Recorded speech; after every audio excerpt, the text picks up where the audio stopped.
सूरज की रोशनी में शीशे लगी आंखें शैतानी से चमकने लगी। जब यह बहुत ही ऊपर उठ गई तो हाथ में पकड़ी रस्सी पर जोरों का झटका लगने लगा। महमूद के लड़कों ने चरखी को संभाला। पतंग जोर मारती रही। वह टूट कर निकलना चाहती थी, आजादी चाहती थी, अपने मन की मौज के अनुसार जीना चाहती थी। और आखिरकार ऐसा ही हुआ। आप सुन रहे हैं कहानी जानी अनजानी पीयूष अग्रवाल के साथ। चलिए आज की कहानी का सफर शुरू करते हैं।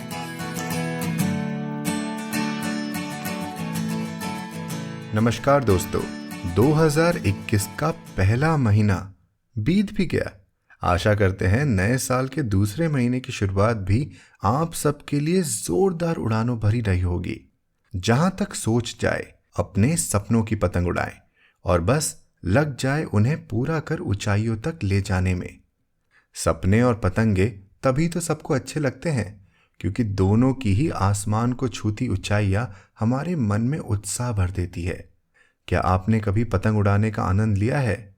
हमारी आज की कहानी पतंग वाला के साथ जिए कुछ ऐसे ही लम्हे। इस कहानी को लिखा है रस्किन बॉन्ड जी ने। इनका जन्म हिमाचल प्रदेश के कसौली में हुआ। इन्होंने अंग्रेजी में ढेर सारी कहानियां लिखी है और आजकल मसूरी के पास लैंडोर में रहते हैं। 86 साल की उम्र में कहते हैं कि आज भी वो ब्रेकफास्ट से पहले 1000 शब्द लिखने की क्षमता रखते हैं। ना टाइपराइटर ना कंप्यूटर, बॉल पॉइंट पेन और नोटबुक पर। इनकी प्रचलित कहानियों में blue umbrella, night train to Deoli, the room on the roof कुछ नाम हैं।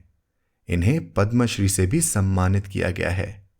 इनके बारे में और जानकारी के लिए आप piyushagarwal.com के शो नोट्स में जा सकते हैं। तो चलिए बढ़ते हैं आज की कहानी की ओर।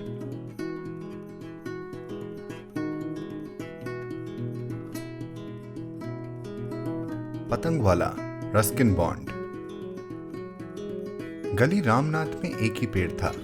वह बरगद का पेड़ पुरानी मस्जिद की टूटी दीवार के बीच से निकला हुआ था। अली की पतंग उसकी टहनियों में फंस गई थी। फटी कमीज पहने छोटा सा अली नंगे पैरों से गली में लगे पत्थरों को पार करता हुआ अपने दादा के पास पहुंचा। उसका दादा अपने पिछवाड़े के आंगन में धूप में बैठा हुआ ऊँग रहा था।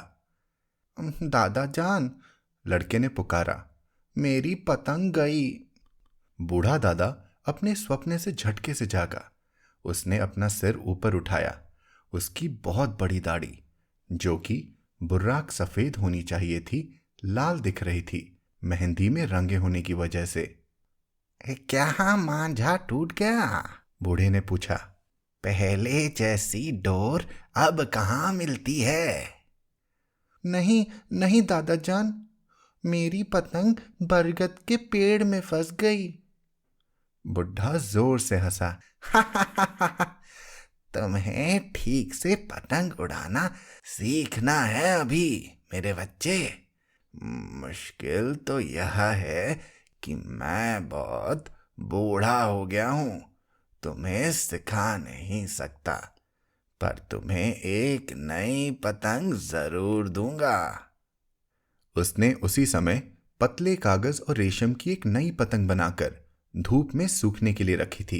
गुलाबी रंग की हरे पुछल्ले वाली पतंग।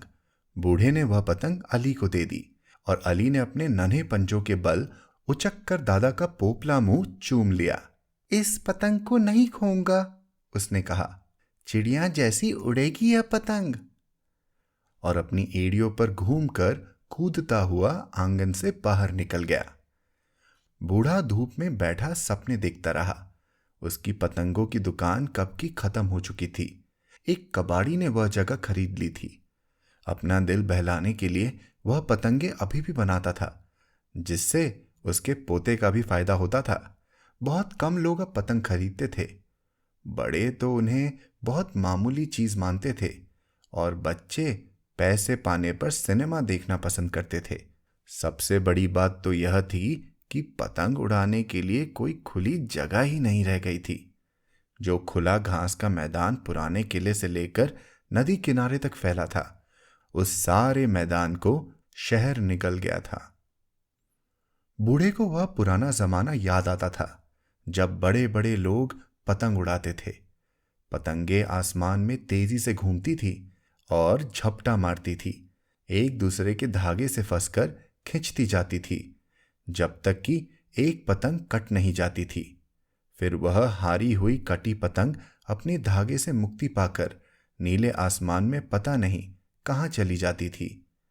बाजियां लगती थी और पैसे हाथ बदलते थे।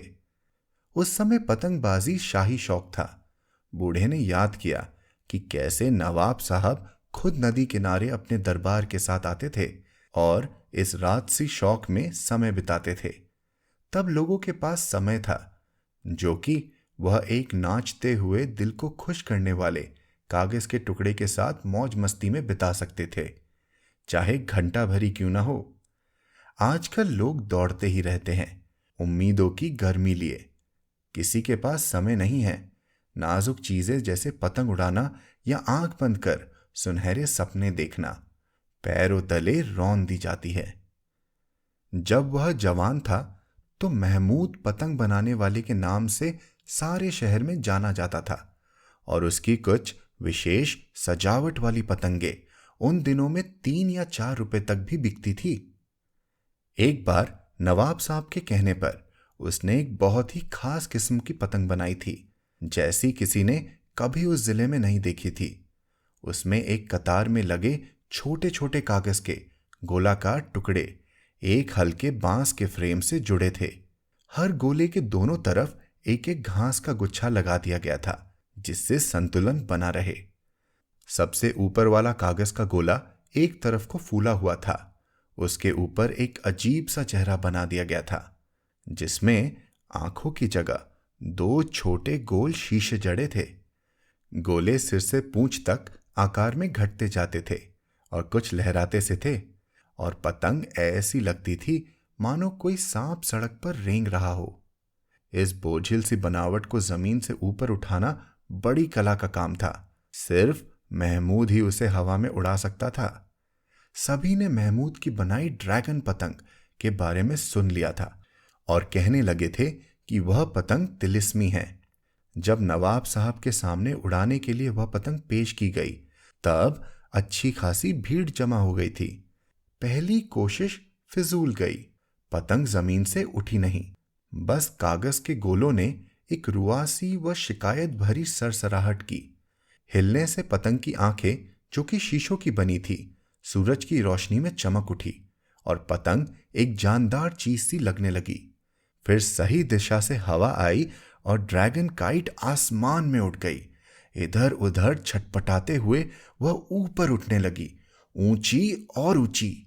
सूरज की रोशनी में शीशे लगी आंखें शैतानी से चमकने लगी। जब यह बहुत ही ऊपर उठ गई तो हाथ में पकड़ी रस्सी पर जोरों का झटका लगने लगा।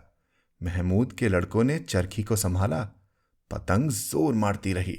वह टूट कर निकलना चाहती थी, आजादी चाहती थी, अपने मन की मौज के अनुसार जीना चाहती थी। और आखिरकार ऐसा ही हुआ। रस्सी टूट गई। पतंग सूरज की तरफ लपकी और आसमान की ओर शान से जाने लगी और फिर आंखों से ओझल हो गई। वह पतंग फिर कभी मिली नहीं और महमूद ने सोचा कि उसने पतंग में जीवन भर दिया था। वह बिल्कुल जीती जागती चीज हो गई थी। उसने दोबारा वैसी पतंग नहीं बनाई।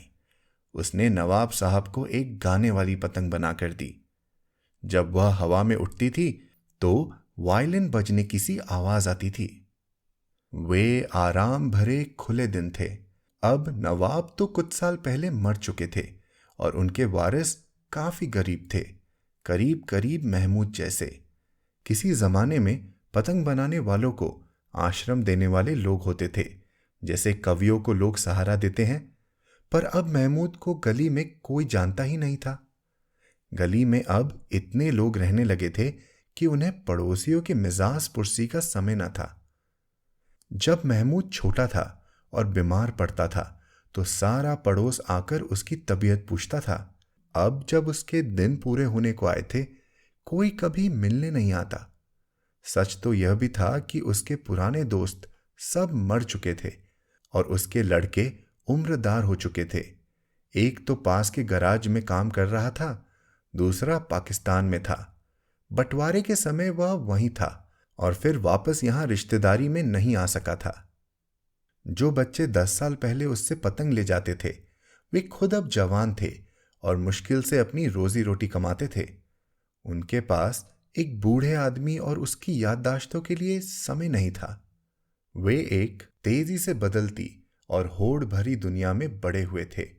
एक बूढ़ा आदमी और एक बूढ़ा बरगद, दोनों ही उनके लिए अपेक्षा के पात्र थे।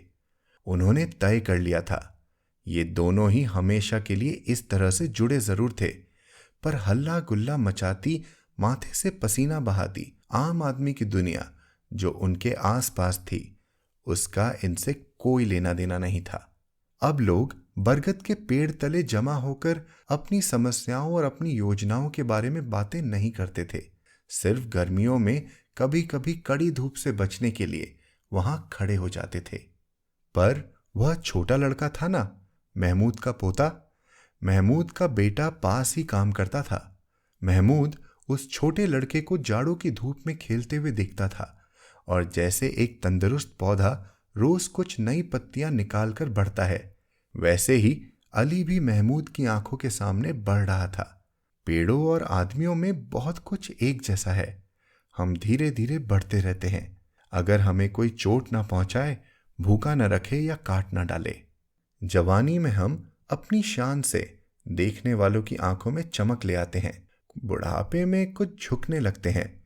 हम टूटती शाखाएं, थके हाथ पैर धूप में फैलाते हैं और फिर एक लंबी सांस खींचकर अपने आखिरी पत्ते बिखेर देते हैं।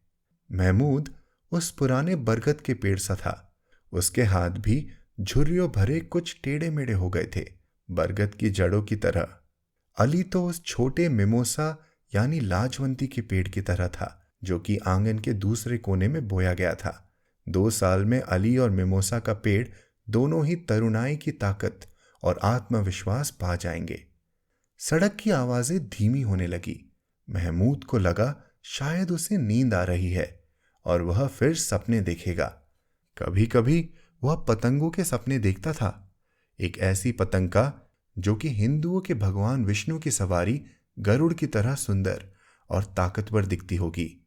वह अली के लिए एक बहुत ही गजब की पतंग बनाकर जाना चाहता था। अली के लिए छोड़ने को उसके पास और क्या था। अली की आवाज दूर पर सुनाई दी। उसे नहीं समझ आया कि अली उसे ही पुकार रहा है। ऐसा लग रहा था कि आवाज बहुत ही दूर से आ रही है। अली आंगन के दरवाजे पर खड़ा पूछ रहा था, क्या अम्मी बाजार से लौट आई है? महमूद ने कोई जवाब नहीं दिया। अली ने दोबारा पूछा और दादा की तरफ बढ़ा। बूढ़े के सिर पर धूप तिरछी पड़ रही थी और एक छोटी तितली उसकी बड़ी सी दाढ़ी पर बैठी थी। महमूद चुपचाप था। अली ने अपने हाथ उसके कंधे पर रखे, पर महमूद ने कुछ नहीं किया। बस एक आवाज सी आई, जैसे अली को जेब में रखे कंचे जब आपस में रगड़ते हैं तब आती थी।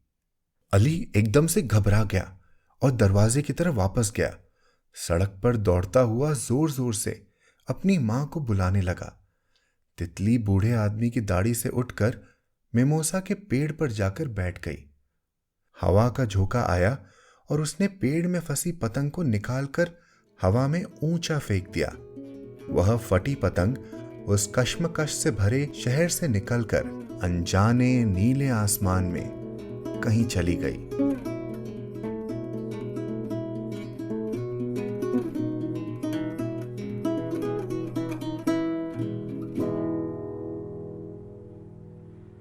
तो कहिए, कैसी लगी आज की कहानी? आजकल के समय में शायद हम सब चीजों से जुड़े होने के बावजूद भी शायद कुछ अलग से हो गए हैं। तो क्यों ना आज ही एक पतंग खरीद आप खो जाएं एक आसमानी दुनिया में, और क्यों ना अपने दोस्तों और अपने बच्चों को मिलवाएं उन बचपन की यादों से। अगर आप कहानी सुनकर कुछ ऐसा करने वाले हैं तो हमें ज़रूर लिखें hello@piyushagarwal.com पर। इसी नोट पर अगले हफ्ते एक नई कहानी के साथ मिलने का वादा कर मैं आपसे विदा लेता हूं। आप जहां ये कहानी सुन रहे हैं, सब्सक्राइब बटन दबाना ना भूलें। यूट्यूब और फेसबुक पर भी इंडी पॉडकास्टर को फॉलो करें। और अगर आज की कहानी अच्छी लगी तो रिव्यू डालना ना भूलें। हर शुक्रवार आप तक नई कहानियां लाने का श्रेय मैं अपनी टीम को देना चाहूंगा। आज के एपिसोड की प्रोड्यूसर हैं देवांशी बत्रा। आप सुन रहे थे कहानी जानी अनजानी पीयूष अग्रवाल के साथ, जो कि इंडी पॉडकास्टर की एक पेशकश है। तो हम आपसे मिलते रहेंगे हर शुक्रवार। तब तक के लिए अपना ध्यान रखिए, स्वस्थ रहिए और मुस्कुराते रहिए।